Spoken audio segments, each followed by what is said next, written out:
ज्यादा हो तो भी हमें मतलब जितना वो खा सकती है उतना ही प्रयोग करना चाहिए। तो स्निग्धा जिनको चिकनाई युक्त, रस युक्त, और स्थिरा हृदया जो हृदय को स्थिर करने वाले हैं, ऐसे मतलब बार बार व्यक्ति को अपनी चेकिंग करते रहना चाहिए घंटे आधे घंटे के बाद कि चित्त की स्थिति कैसी है, हृदय कैसा है, हृदय शांत है, उद्वेलित है, कुछ थोड़ा सा टेंशन युक्त हो गया, थोड़ा परेशान हो गया, कुछ तनाव युक्त हो गया, कैसा हो गया। तो उसी को महर्षि पतंजलि ने क्या कहा, अभ्यास।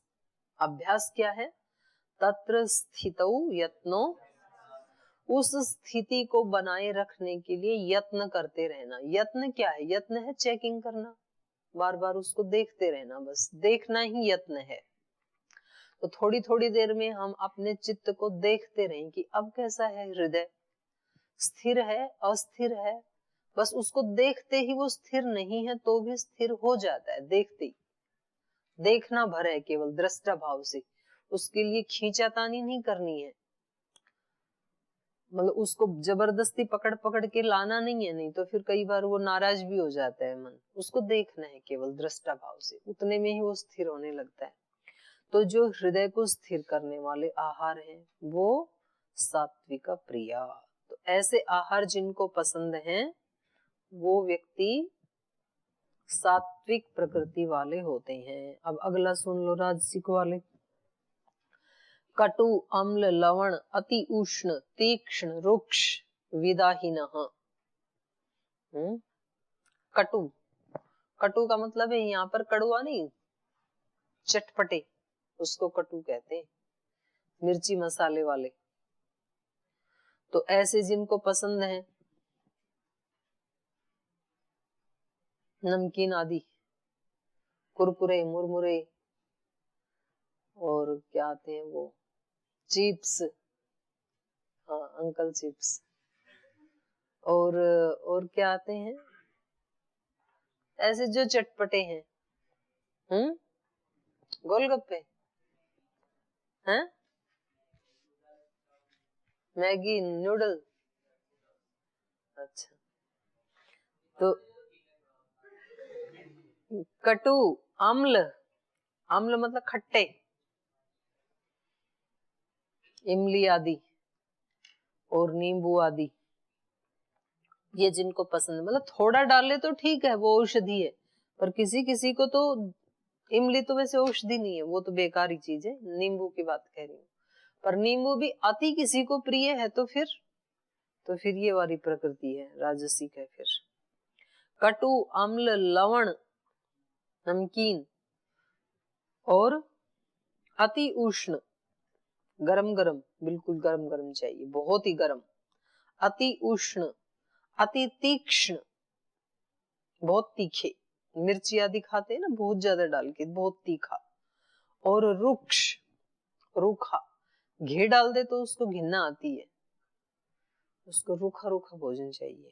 रुक्ष विदाहीन, जला देने वाला, जैसे एसिडिटी बन जाती है, जो पित्त को बढ़ा देने वाले भोजन है, ऐसे जलाने वाले भोजन है, मिर्ची आदि तले बोने, ये तो सारे जलाते हैं ना कलेजे को, ऐसे ही खाने हैं ये।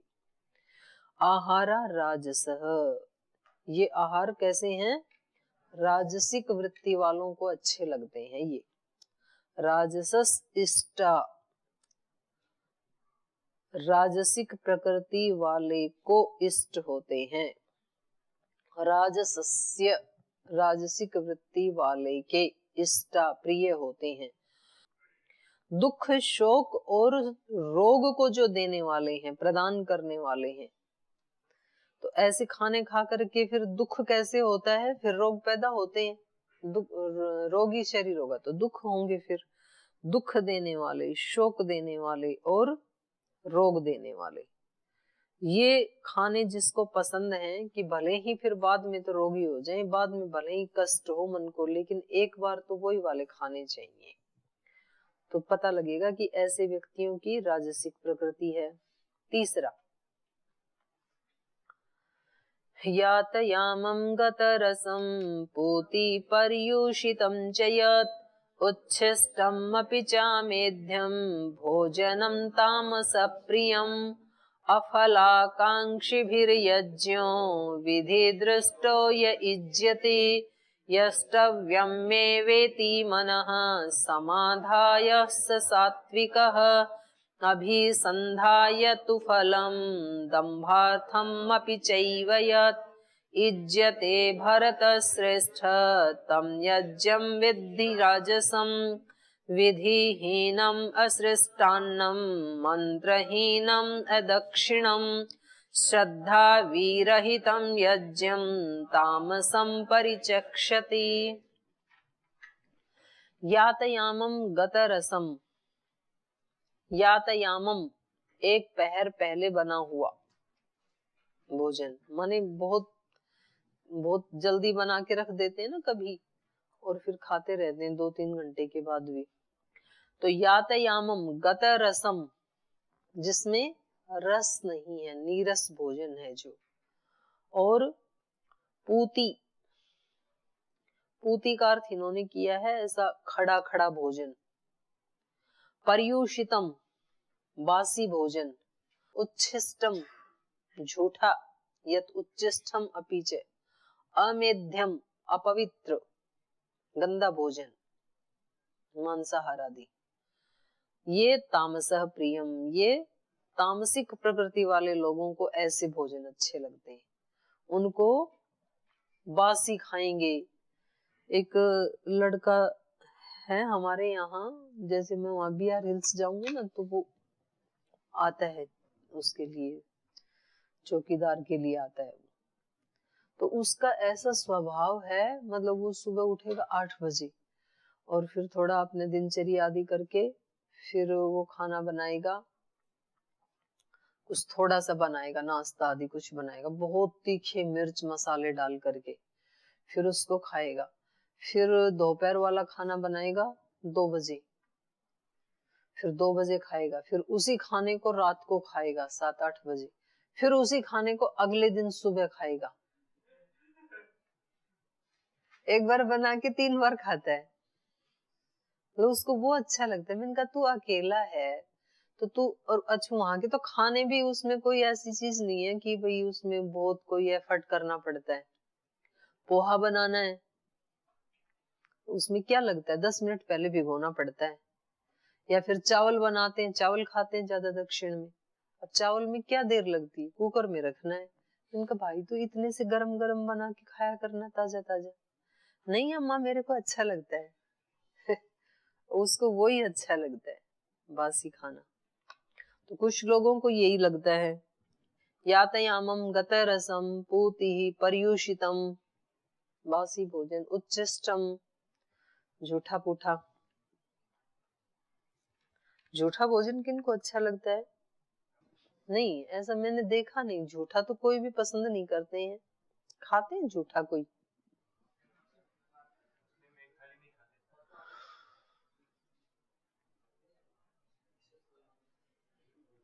इसका मेरा नहीं है, मैंने नहीं देखा ऐसे किसी को, अनुभव नहीं है। उच्छिष्टम झूठा खाना खाते हैं ऐसे? अयो रामा, हैं? अयो ये मुझे नहीं पता ये कह रहे हैं कि अगर पति का झूठा पत्नी नहीं खाए तो ऐसे मानेंगे कि मतलब अच्छी पत्नी नहीं है, ऐसा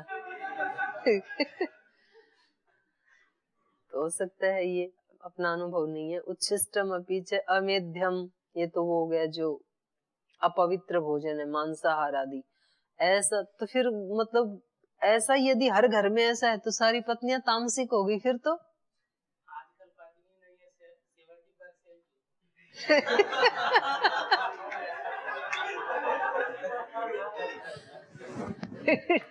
ठीक किया, छोड़ दिया ना। हाँ, पत्नियों ने झूठा खाना छोड़ दिया, हम क्यों खाएं? खाना है तो आप खाओ किसी को भी किसी का झूठा नहीं खाना चाहिए, इसमें प्रीति नहीं है, क्योंकि सबके अलग अलग अंदर कोई बीमारी है, कोई उसमें मिलके आ जाए। जूठा नहीं खाना चाहिए, पता नहीं मेरे को तो नहीं जमता है। मेरे को तो वो पानी पीते हैं ना बोतल में ऐसे, फिर वही पानी बोलती आप भी पी लो, मेरा तो बिल्कुल मन नहीं करता है।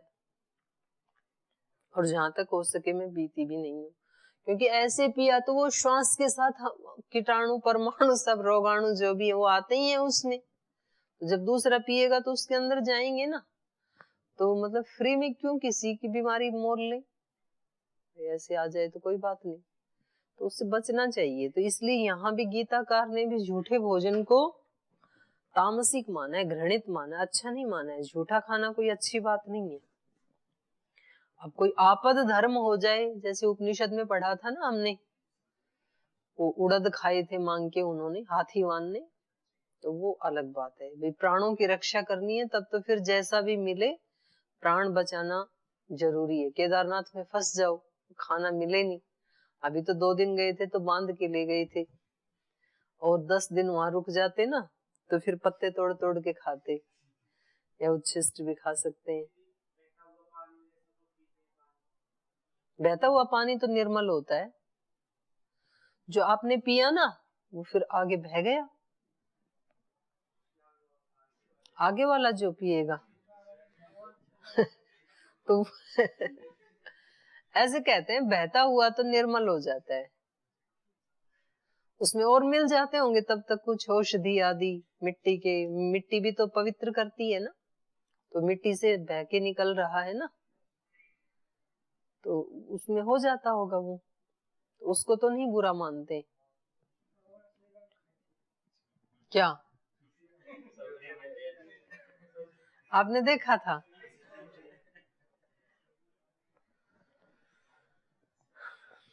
वो अलग होता है भाई।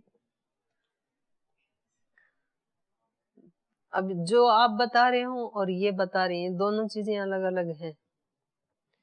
तो जहां तक हो सके गीताकार के श्लोक को प्रमाण मान करके उच्छिष्ट नहीं खाना चाहिए। अब ये बात तो हुई आहार की, माने कैसी प्रकृति है उस व्यक्ति की, प्रिय लगता है, प्रिय लगना, और दूसरा होता है, अब जैसे भगवान राम को प्रिय थोड़ी लगता था कि मेरे को कोई झूठा दे वो मेरे को प्रिय लगेगा, ऐसे थोड़ी था।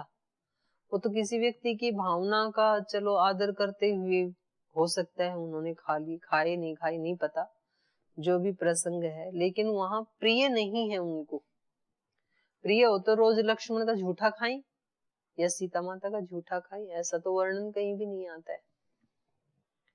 तो ये तो कह रहे हैं तामसः प्रिय, जिनको तामसिकता प्रिय है, ऐसी प्रकृति वाले, तामस प्रकृति जिनको प्रिय लगती है, ऐसे व्यक्तियों को ऐसे आहार अच्छे लगते हैं। तो ये तो प्रकृति की जांच की जा रही है कि किसकी प्रकृति कैसी है। तो हमने तीनों प्रकार के आहार पढ़े कैसे कैसे होते हैं, तो अब हमें अपनी प्रकृति को, हमारी प्रकृति कैसी है ये ढूंढने में सुविधा हो गई। इन तीनों में से जो खाने हमें अच्छे लगते हैं वो ही हमारी प्रकृति है।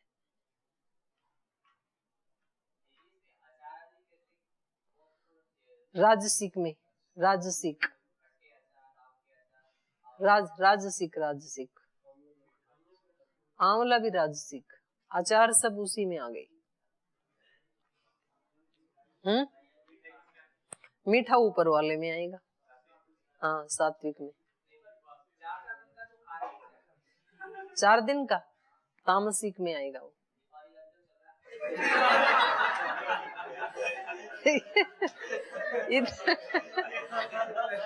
इतना बनाया क्यों था? नहीं, क्या चल रहा है दिवाली का भी? गुलाब जामुन तो क्या कोई मतलब बासी होता है, उसको गर्म करो और ताजा। वो तो अब अपने पतंजलि में बनता है, वो पैकेट यहाँ से भेजते हैं, तो जो व्यक्ति खरीदता है उसको लगता है मैं तो आज ही लाया हूँ ताजा ताजा, लेकिन बना कब था वो, इस दृष्टि से नहीं देखना है। अब चलो दिवाली पे ज्यादा बन गया होगा इसलिए वो वेस्ट ना हो इसलिए आपको खिला रहे होंगे, तो कोई प्रिय समझ के थोड़ी खिला रहे हैं कि बासी खाना चाहिए। क्या कह रहे हैं? चूरमा,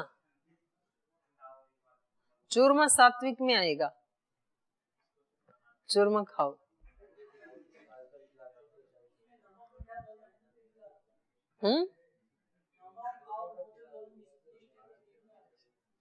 नमक और मिस्ट, तो आधा सात्विक आधा राजसिक, मिक्सअप हो गए। हाँ, तो मिक्सअप हो गया प्रकृति फिर ना, विरोध तो नहीं है। गुजरात में तो ऐसे ही खाते हैं, उसमें थोड़ा सा नमक डालते हैं और मीठा भी डालते हैं। दाल में भी मीठा, कढ़ी में भी मीठा, सब में मीठा खाते हैं।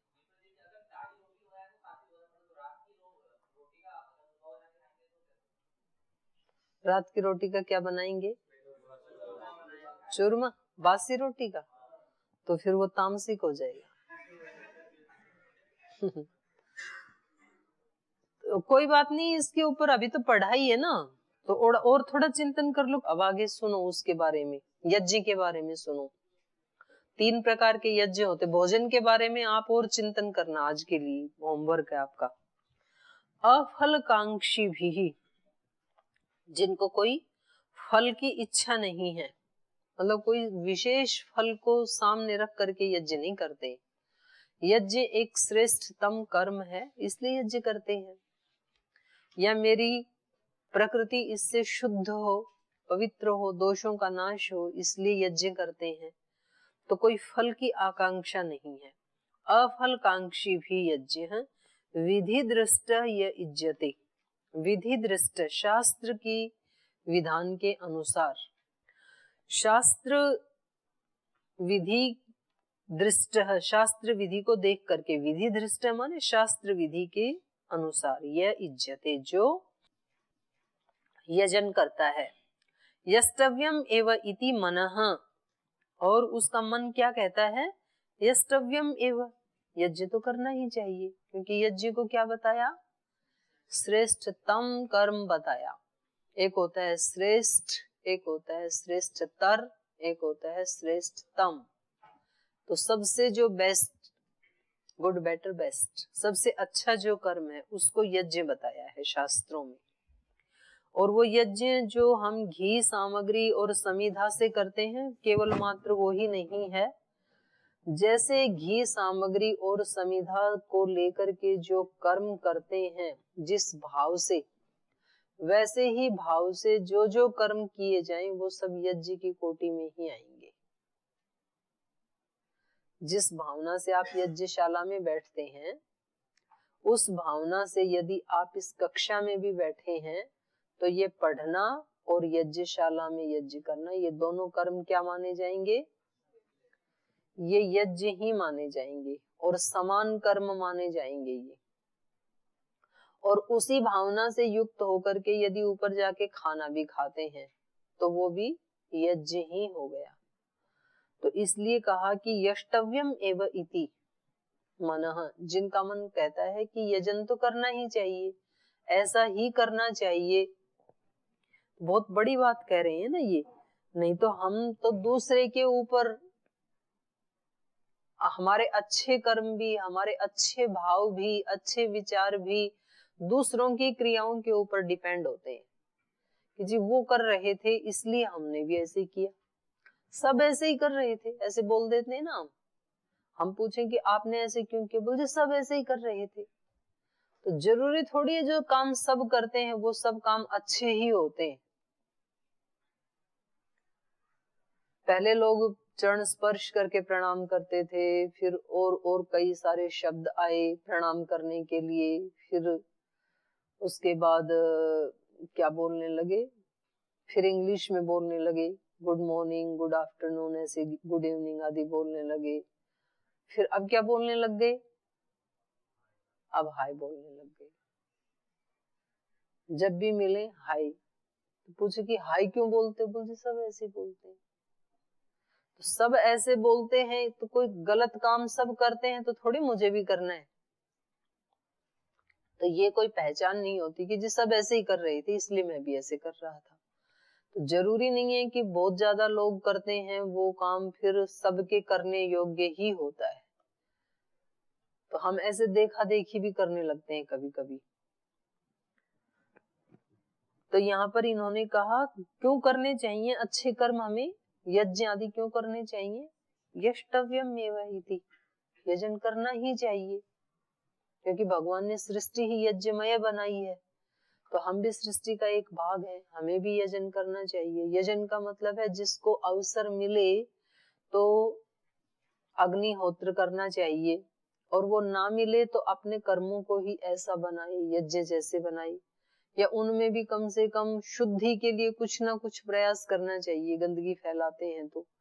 और यज्ञ का मतलब केवल बाह्य शुद्धि इतना ही नहीं है, आंतरिक शुद्धि के लिए भी होता है यजन, क्योंकि वो भावना ऐसी होती है ना, तो वैसी भावना से जब उसको हम करते हैं तो अंदर भी वो साफ होता चला जाता है। भावना से युक्त होकर करें तो नहीं करें, भावना से युक्त होकर नहीं करेंगे तो फिर अंदर का नहीं होगा, बाहर बाहर का साफ होगा। लेकिन उसमें योग्यता दोनों को साफ करने की है यज्ञ कर्म में। तो वो कम से कम दीपक तो जला ही सकते हैं, जो रोजाना यज्ञ नहीं कर सकते हैं अपने घर में, तो वो एक दीपक जला दिया करें, एक सुबह एक शाम, तो कम से कम थोड़ा सा यज्ञ तो हो ही जाएगा। या जिनको यज्ञ के मंत्र आदि नहीं आते हैं तो केवल गायत्री मंत्र से ही 10, 20, 21, 24, 25 ऐसे आहुतियां दे दें, लेकिन करना जरूर चाहिए, क्योंकि अशुद्धि कर रहे हैं तो शुद्धि करने का भी दायित्व हमारा बनता है। अशुद्धि हम करें और शुद्ध कोई दूसरा करे, बोल यार ये समाज वाले कर लेंगे, हम तो हमें करने की क्या जरूरत है। तो गंदगी तो सब फैला रहे हैं, केवल आर्य समाजी तो नहीं ना फैला रहे, तो सबको मिल करके ही फिर उसको शुद्ध भी करना चाहिए। तो यजन क्यों करना चाहिए? हम महर्षि दयानंद से जुड़े हैं, केवल मात्र इसलिए नहीं करना चाहिए, बल्कि मनुष्य मात्र के लिए यजन करना श्रेष्ठतम है, करना ही चाहिए, हमारा कर्तव्य बनता है। इसलिए यष्टव्यम एव इति मन समाधाय, ऐसा मन में समाधाय धारण करके, ये भावना मन में रख करके, ऐसा समाधान करके, यह इज्जते स सात्विकः, वो उनका यज्ञ कैसा होता है? सात्विक यज्ञ होता है, ऐसा सोच करके जो यजन करते हैं, मतलब और कोई आकांक्षा नहीं है कि इससे मुझे कुछ मिले, बल्कि यज्ञ तो करना ही चाहिए, यज्ञ मेरा कर्तव्य कर्म है, ऐसा सोच करके जो यजन करते हैं ये सात्विक यज्ञ है। तो आप तो ऐसे ही करते हो, लेकिन आप बैठते तो इतने सारे हो, घी इतना सा लगता है, तो उसमें हो जाता है सबका, उसमें सबका हो जाता है कि जो घी डालता है उसका ही होता है, सबका हो जाता है। मैं ये पूछ रही हूँ कि जो इस तरह से हम करते हैं तो उसमें सबका हो जाता है या एक व्यक्ति का ही होता है? आपका क्या कहना है? सबका हो जाता है। इतने सारे बैठे हों और एक को थाली में लाके लड्डू दे दे, वो खा लेगा, तो फिर सबका पेट भर जाता है कि एक का ही भरता है? इसमें आपके दो मत हो गए, कुछ कह रहे हैं सबका, कुछ कह रहे हैं एक का ही भरता है। क्यों अलग कार्य क्या है? अलग कार्य क्या है भाई? कैसे अलग हुआ? कैसे अलग हुआ?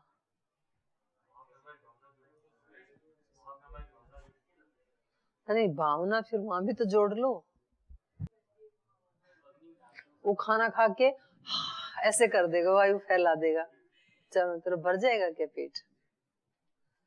नहीं होता है भाई, उसको आप सिद्ध नहीं कर सकते।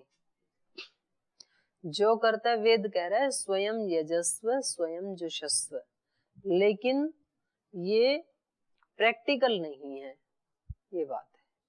अब मान लो यहाँ 500 रहते हैं ये ब्रह्मचारी, और 500 इतना इतना घी जलाने लगे तो भट्ठा बैठा देंगे, तो इसलिए इससे अच्छा इतना तो कर लें कम से कम, और दूसरे भावना कर लें। तो दोनों बराबर नहीं हो सकते, सारे मिलकर के यजन करें एक कर्म, और सारे वैसी भावना रखें और उनके प्रतिनिधि के रूप में कोई एक करे, ये दूसरा कर्म, और बिल्कुल ना करें वो तीसरी प्रकार का कर्म। तो फर्स्ट वाला तो फर्स्ट ही रहेगा।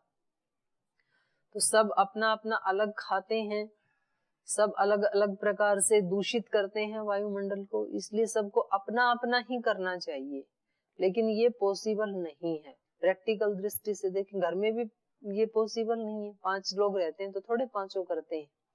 तो इसलिए ये फिर हम कहते हैं इसको सामाजिक व्यवस्था, फिर हमने ये व्यवस्था बना ली है। तो फिर ये यज्ञ के बारे में एक सात्विक वाला आज पढ़ा, शेष कल पढ़ेंगे। आहार के बारे में, आहार को देख करके प्रकृति का कैसे ज्ञान होता है, ये छोटी बात नहीं है, ये बड़ी बात है।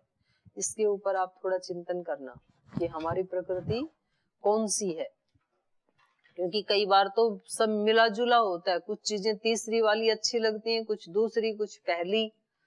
तो हमें इसके ऊपर थोड़ा चिंतन करना है, आहार के ऊपर। तो अभी यही कक्षा को विराम देते हैं।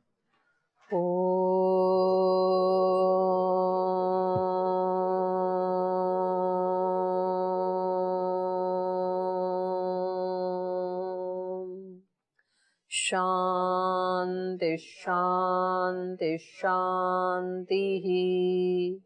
श्री गुरुभ्यो नमः। हे हृदयेश्वर, हे सर्वेश्वर, हे प्राणेश्वर, हे परमेश्वर। हे हृदयेश्वर, हे सर्वेश्वर, हे प्राणेश्वर, हे परमेश्वर। हे समर्थ, हे करुणा सिंधु, हे समर्थ, हे करुणा सिंधु। विनती ये स्वीकार करो, विनती ये स्वीकार करो। भूल दिखा कर उसे मिटा कर, भूल दिखाकर उसे मिटा कर, अपना प्रेम प्रदान करो, अपना प्रेम प्रदान करो। पीर हरो हरि, पीर हरो, पीर हरो हरि, पीर हरो, पीर हरो हरि, पीर हरो, पीर हरो हरि, पीर हरो। हे हृदयेश्वर, हे सर्वेश्वर, हे प्राणेश्वर, हे परमेश्वर। हे हृदयेश्वर, हे सर्वेश्वर, हे प्राणेश्वर, हे परमेश्वर। हे प्राणेश्वर, हे परमेश्वर, हे प्राणेश्वर, हे परमेश्वर। श्री गुरुभ्यो नमः।